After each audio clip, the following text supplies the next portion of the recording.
सुप्रभात प्यारे विद्यार्थियों। बेटा, हमने आपकी जो क्षितिज बुक है लहासा की ओर पाठ कर रहे थे वो कंप्लीट हो गया है। तो क्षितिज बुक के बेटा 2 लेसन हो गए हैं, 2 बैलों की कथा और एक लहासा की ओर। ठीक है, तो आज हम आपकी कृतिका पुस्तक से ये पाठ नंबर 4 है माटी वाली। ठीक है, ये दूसरी बुक स्टार्ट किया है हमने आज। तो ये माटी वाली है, विद्यासागर नौटियाल द्वारा लिखी गई है। ठीक है बेटा, तो आपने ये बुक से ये निकालना है लेसन और अच्छे से 2-3 बार रीड करना है बेटा।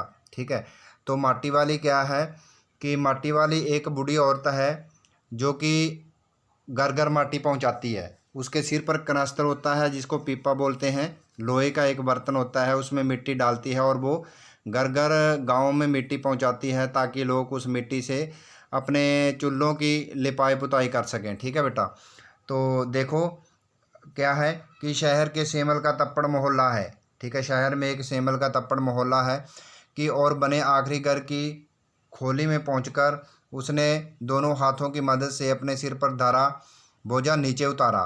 ठीक है, कि जो पीपा होता है कनस्तर होता है। ठीक है, लोहे का कंटर है, देखिए मिट्टी से भरा एक कंटर कनस्तर, वो नीचे उतारा। ठीक है, तो वो माटी वाली है। टिहरी शहर में शायद ऐसा कोई घर नहीं होगा जिसे वह न जानती हो या जहाँ उसे न जानते हों, जहाँ लोग न जानते हों, क्योंकि वो हर घर में जाती है।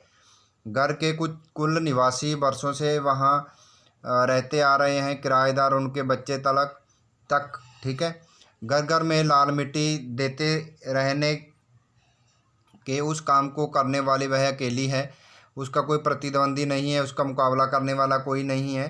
ठीक है, वो अकेली ही है जो घर घर मिट्टी पहुंचाती है। ठीक है बेटा, तो उसके बगैर तो लगता है टिहरी शहर के कई एक घरों में चूल्हों का जलना तक मुश्किल हो जाएगा। ठीक है, क्योंकि अगर चूल्हे नहीं बनेंगे तो जलेंगे कैसे। तो वो मिट्टी लेके आती है और घर घर मिट्टी पहुंचाती है जिससे कि लोग चूल्हे बनाते हैं और अपना जो है खाना बनाते हैं चूल्हों पर। ठीक है, तो वह न रहे तो लोगों के सामने रसोई और भोजन कर लेने के बाद अपने चूल्हे चौके की लिपाई करने की समस्या पैदा हो जाएगी। अगर वह नहीं होती कहते चूल्हे चौके की लिपाई करनी बहुत मुश्किल हो जाती है, समस्या पैदा हो जाती है। तो भोजन जुटाने और खाने की तरह रोज की एक समस्या। घर में साफ लाल मिट्टी तो हर हालत में मौजूद रहनी चाहिए। ठीक है, पर आजकल क्या है कि ये जो है आजकल मिट्टी का कोई चूल्हा नहीं बनाता है। ठीक है, पर गांव गांव में कुछ ना कुछ लोगों के होते हैं। ठीक है, तो चूल्हे चौकों को लीपने के अलावा साल 2 साल में मकान के कमरों दीवारों की गोबरी लिपाई करने के लिए भी लाल माटी की ज़रूरत पड़ती है। शहर के अंदर कहीं माटा खाना है नहीं, माटा खाना होता है जहाँ से माटी लेके आई। ठीक है, भागीरथी और भिलांगना 2 नदियों के तटों पर बसे हुए शहर की मिट्टी इस कदर रेतली है।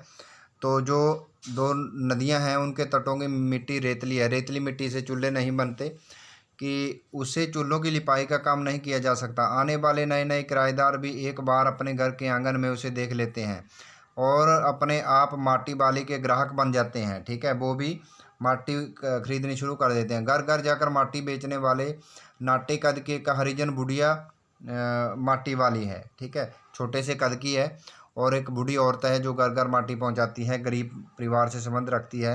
एक उसका पति होता है जो घर में पड़ा रहता है। ठीक है, तो आगे क्या है कि जो शहरवासी हैं सिर्फ माटी वाली को ही नहीं उसके कंटर को यानी कनस्तर को भी अच्छी तरह पहचानते हैं।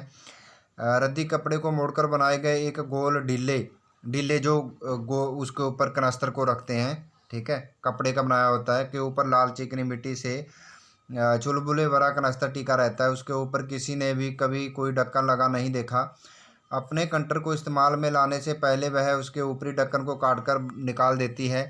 ढक्कन के न रहने पर कंटन के अंदर मिट्टी भरने और फिर उसे खाली करने में आसानी रहती है। जैसे आप देखते हो कि कनस्तर होता है, पीपा होता है जो टीन बोलते हैं जिसको, तो उसका जो ढक्कन होता है ऊपर से काट कर वो उसको फेंक देती है कि उसमें मिट्टी डालनी और निकालनी आसान हो जाए। ठीक है, तो आगे क्या है कि घर घर आसानी रहती है।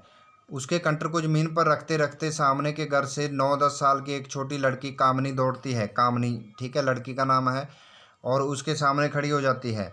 मेरी माँ ने कहा ज़रा हमारे यहाँ भी आ जाना, अभी आती हूँ। वो बोलती है माटी वाली की, अभी आती हूँ, ठीक है।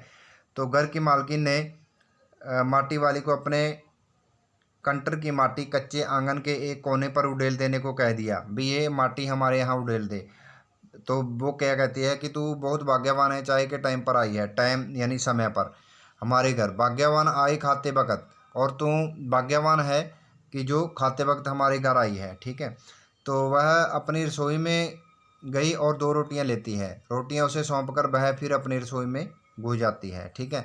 तो बेटा आज हम यहाँ तक 2 पेज रीड किए हैं, तो 2 पेज रहते हैं, 2-3, तो कल को ये कंप्लीट कर देंगे बेटा, ठीक है।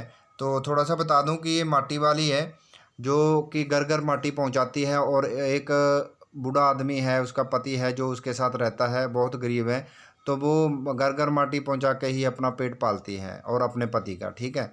तो इसे आगे हम विस्तार से कल को पढ़ेंगे बेटा, ठीक है। तो आपने भी 1-2 बार ये लेसन रीड कर लेना है, ठीक है।